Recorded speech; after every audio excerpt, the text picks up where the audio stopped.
بسم اللہ الرحمن الرحیم۔ شروع اللہ کے نام سے جو بڑا مہربان اور نہایت رحم کرنے والا ہے۔ محترم ناظرین، السلام علیکم۔ آج میں آپ کو روزے کے چند ضروری مسائل بیان کرتا ہوں۔ نمبر 1، بلڈ ٹیسٹ کے لیے اپنا خون نکلوانے یا کسی شدید ضرورت مند مریض کو خون کا عطیہ دینے سے روزہ نہیں ٹوٹتا، البتہ اگر خون دینے سے اتنی جسمانی کمزوری لاحق ہونے کا اندیشہ ہو کہ روزہ رکھنے کے قابل نہ رہے تو روزے کی حالت میں اس سے اجتناب کریں۔ نمبر 2، کان میں دوا یا تیل ٹپکانے یا دانستہ پانی ڈالنے سے روزہ نہیں ٹوٹتا، سوائے اس کے کہ خدا نخواستہ کسی شخص کے کان کا پردہ پھٹا ہوا ہو اور اس سے دوا یا پانی رس کر معدے تک یا دماغ تک پہنچ جاتا ہو تو اس کا روزہ ٹوٹ جائے گا۔ نمبر 3، مفسرین کے تحقیق کے مطابق آنکھ میں دوا ڈالنے یا کسی بھی قسم کا انجیکشن لگانے سے روزہ فاسد ہو جاتا ہے۔ بعض علماء کے نزدیک اس سے روزہ نہیں ٹوٹتا۔ جس مسئلے کے بارے میں قرآن و حدیث میں صریح حکم نہ ہو وہ مسئلہ اجتہادی کہلاتا ہے۔ اس میں لوگوں کو جس عالم پر اعتماد ہو اس کے فتوے پر عمل کریں۔ ڈاکٹر وہبہ الزہیلی لکھتے ہیں، انجیکشن جلد کے اندر پٹوں میں یا رگوں میں لگانا ہو بہتر یہ ہے کہ روزے کی حالت میں نہ لگائے، افطار کے وقت تک انتظار کرے۔ اگر رگوں میں خون چڑھائے گا تو روزہ فاسد ہو جائے گا۔ نمبر 4، روزے کی حالت میں کے آنے کی فقہائے کرام نے 24 ممکنہ صورتیں بیان کی ہیں۔ ان میں سے صرف 2 صورتوں میں روزہ ٹوٹ جاتا ہے۔ پہلی صورت، بے اختیار منہ بھر کر کے آئے اور اس میں سے کچھ مواد واپس نکل لے۔ دوسری صورت، طبی مجبوری کے تحت جان بوجھ کر کے کرے، جسے عربی میں استسقاء کہتے ہیں۔ اگر ایسی کے منہ بھر کر آ جائے تو خواہ واپس حلق میں کچھ بھی نہ نکلے روزہ ٹوٹ جائے گا، باقی صورتوں میں روزہ نہیں ٹوٹتا۔ نمبر 5، نیت دل کے ارادے کا نام ہے، زبانی نیت ضروری نہیں ہے، مستحب ہے۔ اگر رات ہی سے نیت کرنا چاہے تو کر سکتا ہے۔ اس صورت میں ان الفاظ کے ساتھ نیت کریں: میں اللہ تعالیٰ کے لیے کل کے روزے کی نیت کرتا ہوں۔ صبح صادق یعنی سحری کے وقت یا سحری کے بعد کرنا چاہے تو ان الفاظ کے ساتھ نیت کریں: میں اللہ تعالیٰ کے لیے آج کے روزے کی نیت کرتا ہوں۔ اگر نصف انہار شری سے پہلے نیت کرے تو یہ کہے: میں آج صبح سے روزے میں ہوں۔ اگر دل میں نیت ہے اور زبان سے روزے کی نیت کے الفاظ ادا نہیں کیے تو اس سے روزے کی صحت پر کوئی اثر نہیں پڑتا۔ اگر رات سے روزے کی نیت کی ہے تو تب بھی سحری کر سکتا ہے۔ نمبر 6، سحری سے پہلے غسل جنابت واجب ہو چکا تھا مگر سحری ختم ہونے سے پہلے غسل نہ کر سکا، یا دن میں روزے کے دوران نیند کی حالت میں گم بھی ہو جائے تو اس سے روزہ فاسد نہیں ہوتا اور نہ ہی اس سے اجر میں کمی واقع ہوتی ہے۔ البتہ واجب غسل کو اتنی دیر تک مؤخر کرنا ایک فرض نماز کا وقت گزر جائے مکروہ تحریمی ہے، کیونکہ اس سے نماز قضا ہو جائے گی۔ نمبر 7، وضو کے دوران مسواک کرنا عام دنوں میں بھی سنت ہے اور رمضان المبارک کے دوران روزے کی حالت میں بھی سنت ہے، خواہ عصر کے وقت یا عصر کے بعد کریں۔ حضرت عامر رضی اللہ تعالیٰ عنہ بیان کرتے ہیں، میں نے بہت مرتبہ نبی پاک صلی اللہ علیہ وآلہ وسلم کو روزے میں مسواک کرتے ہوئے دیکھا۔ روزے کی حالت میں فقہائے احناف نے مسواک کی اجازت دی ہے، خواہ وہ خشک ہو یا تر یا اس میں کوئی ذائقہ محسوس ہوتا ہو۔ مسواک کی تری یا اس کی لکڑی کا کوئی ریزہ یا ریشہ حلق میں چلا گیا تو روزہ فاسد ہو جائے گا۔ منجن ٹوتھ پاؤڈر اور پیسٹ اس سے مختلف ہے کہ اس میں ذائقہ بہت محسوس ہوتا ہے اور نہ مسواک کی سنت ادا کرنے کے لیے اس کی ضرورت ہے۔ حتی الامکان روزے کی حالت میں اس کے استعمال سے اجتناب کرنا چاہیے، کیونکہ اگر اس کے ذرات حلق میں واضح طور پر محسوس ہوں اور اس کا قوی اندیشہ بھی ہوتا ہے تو ایسی صورت میں روزہ فاسد ہو جائے گا۔ الغرض منجن یا ٹوتھ پاؤڈر یا پیسٹ سے ممانعت کا مشورہ احتیاط کی بنا پر ہے کہ بعض اوقات غیر ارادی طور پر اس کے ذرات حلق میں چلے جانے کا امکان رہتا ہے۔ نمبر 8، روزے کی حالت میں خوشبو استعمال کر سکتے ہیں، ناخن کاٹ سکتے ہیں، بالوں کو تیل لگا سکتے ہیں، اس کی کوئی ممانعت نہیں ہے۔ نمبر 9، دمہ یا ضیق النفس کا مریض جو آلہ تنفس کے استعمال کے بغیر دن نہیں گزار سکتا وہ معذور ہے، اور اس کو اس بیماری کی بنا پر روزہ چھوڑنے کی اجازت ہے۔ اگر یہ مرض دائمی ہے تو وہ فدیہ ادا کرے۔ اگر روزہ رکھ لیا ہے اور مرض کی شدت کی بنا پر انہیلر استعمال کیا تو روزہ ٹوٹ جائے گا۔ روزہ رکھنے کی استطاعت ہو تو بعد میں قضا کریں، ورنہ فدیہ ادا کریں۔ انہیلر میں اگرچہ گیس ہوتی ہے اور ہوا حلق میں بھی جاتی رہتی ہے اور خارج بھی ہوتی ہے، آکسیجن پر تو زندگی کا مدار ہے، لیکن انہیلر آکسیجن کے ساتھ ایک کیمیکل بھی ہوتا ہے جو حلق کے راستے معدے تک پہنچ سکتا ہے، کیونکہ اس کے لیے کوئی رکاوٹ نہیں ہے۔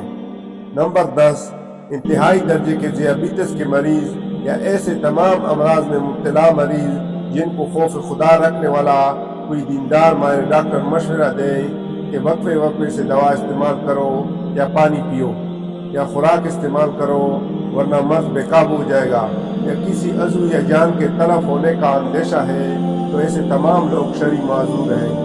انہیں شریعت نے رخصت دی ہے کہ روزہ نہ رکھیں اور فدیہ ادا کریں۔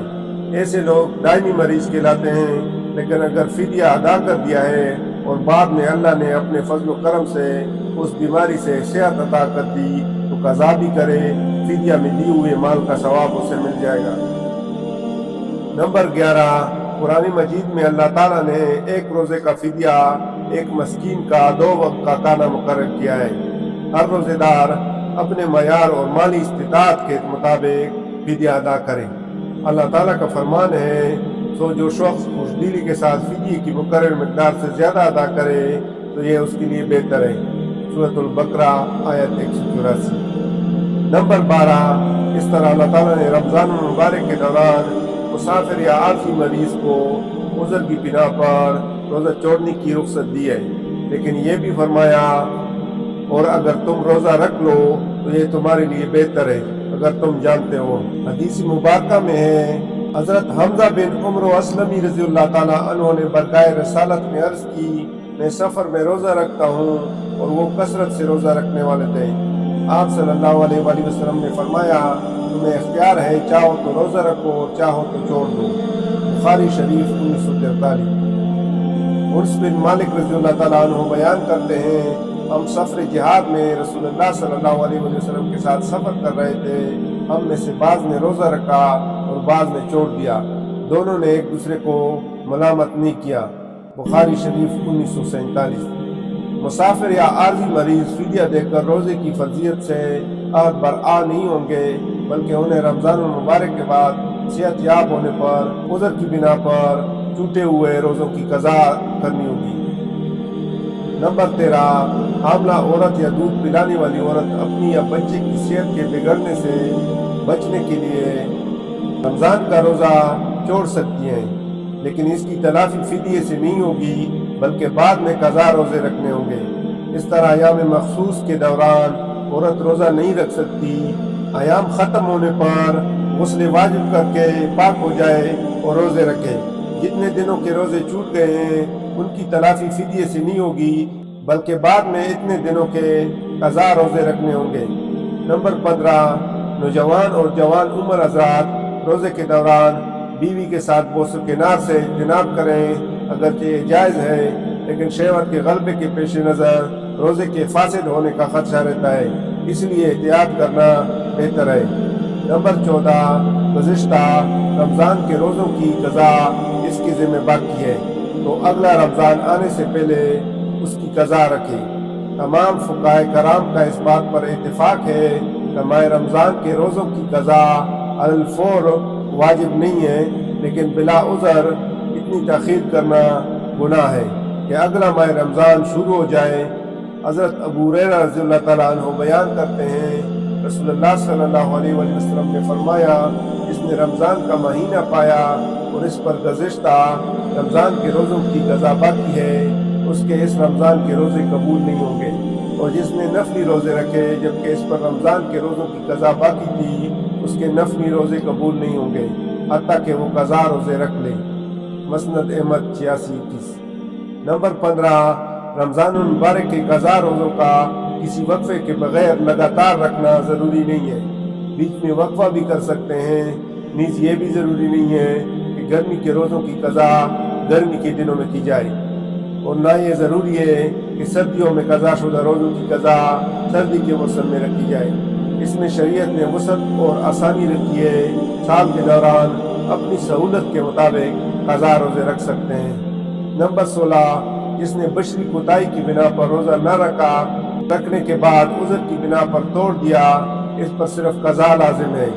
البتہ جس نے روزہ رکھ کر کسی عذر کے بغیر جان بوجھ کر توڑ دیا تو اس پر کفارہ لازم ہے۔ یہ 60 روزے مسلسل اور ایک قضا کا روزہ رکھنا ہے۔ نمبر 17، غیبت کرنا، جھوٹ بولنا، چغلی کھانا، کسی پر بہتان لگانا، کسی کی عیب جوئی کرنا، لوگوں کو ایذا پہنچانا، بیہودہ یا جنسی تلذذ کی باتیں کرنا عام حالات میں بھی منع ہے، اور روزے کی حالت میں ان کی ممانعت اور حرمت اور زیادہ ہو جاتی ہے۔ ان باتوں سے فقہی اعتبار سے تو روزہ فاسد ہونے کا حکم نہیں لگایا جاتا، لیکن روزہ مکروہ ہو جاتا ہے اور روزے دار روزے کے کامل اجر سے محروم ہو جاتا ہے۔ نمبر 18، بہت زیادہ پسینہ نکلنے کی وجہ سے انسانی جسم میں پانی اور نمکیات کی کمی واقع ہو جاتی ہے، جسے طبی زبان میں ڈی ہائیڈریشن کہتے ہیں۔ علماء کی رائے میں ایسے حالات میں جب کسی شخص کے لیے بیماری کے خطرناک بن جانے یا روزے دار کی جان تلف ہونے کا ظن غالب ہو جائے تو روزہ توڑنے یا چھوڑنے کی شرعی رخصت پر عمل واجب سمجھا جائے، کیونکہ اس کی تائید میں احادیث مبارکہ، ائمہ مجتہدین اور فقہائے امت کے اقوال موجود ہیں۔ ایسی صورت میں روزہ توڑنے پر صرف قضا لازم ہوگی، کفارہ لازم نہیں ہوگا۔ اس حوالے سے چند احادیث پیش خدمت ہیں۔ حدیث نمبر 1، حضرت جابر رضی اللہ تعالیٰ عنہ بیان کرتے ہیں، رسول اللہ صلی اللہ علیہ وآلہ وسلم نے فرمایا، اللہ نے تمہارے لیے جو رخصت دی ہے اس رخصت پر عمل کرنا تم پر واجب ہے۔ صحیح مسلم 1115۔ حدیث نمبر 2، حضرت ابن عمر رضی اللہ تعالیٰ بیان کرتے ہیں، رسول اللہ صلی اللہ علیہ وآلہ وسلم نے فرمایا، جس شخص نے اللہ تعالیٰ کی دی ہوئی رخصت کو قبول نہیں کیا اس کو میدان عرفات کے پہاڑوں کے برابر گناہ ہوگا۔ مسند احمد 5392۔ حدیث نمبر 3، حضرت ابن عمر رضی اللہ تعالیٰ عنہ بیان کرتے ہیں، رسول اللہ صلی اللہ علیہ وآلہ وسلم نے فرمایا، بے شک اللہ تعالیٰ جس طرح اپنی معصیت کو پسند فرماتا ہے اسی طرح اپنی دی ہوئی رخصت پر عمل کرنے کو پسند فرماتا ہے۔ مسند احمد 5866۔ علامہ ابن عابدین شامی لکھتے ہیں، اگر روزہ رکھنے کی صورت میں ہلاکت کا اندیشہ ہو تو روزہ توڑنا واجب ہے۔